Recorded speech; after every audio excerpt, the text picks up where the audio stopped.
আমাদের দেশে মুসলমান হিসেবে যারাই পরিচিত ম্যাক্সিমাম কিন্তু এসে যান মসজিদে।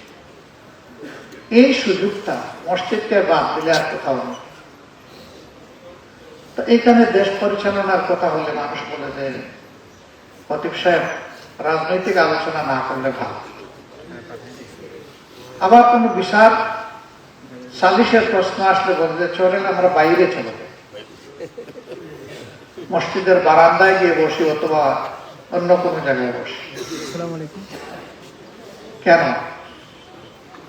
মসজিদের ভিতরে বসলে এটা আল্লাহর ঘর, ভয়ের কলজা কাপে, এখানে উল্টা পাল্টা বসলে আল্লাহ ঘাড়ে করবে।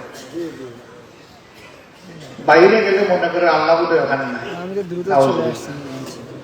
আল্লাহ তো বলতেছেন ওখানে আমি থাকবো না কেন? আমি তো আলিম বিজাতিস সুদূর, আমি তো তোমাদের অন্তরে বিচরণ করছি। সবগুলা অন্তরে তো আমি আছি, আমাদের অন্তরের খবর আমি জানি, সেই ইলম আমার আছে। এটা একটা জেহালত, যে সমাজকে মসজিদ থেকে বিচ্ছিন্ন করা হচ্ছে। একদিনে এই অবস্থা পরিস্থিতি তৈরি হয়নি, এর কিছু দায় উলামায়ে কেরামকে নিতেই হবে। যারা ইমামুল হিজ্জা ওয়াল মাইয়া জীবনে বেঁচে থাকা অবস্থায় সবাই আমরা তাদের পিছনে মুক্তাদি, আর আমরা যখন লাশ হয়ে যাই তখন আমাদের লাশটা থাকে ইমাম সাহেবের সামনে, কিন্তু তখনও তিনি ইমাম। জীবনে মরণে যাকে মানলাম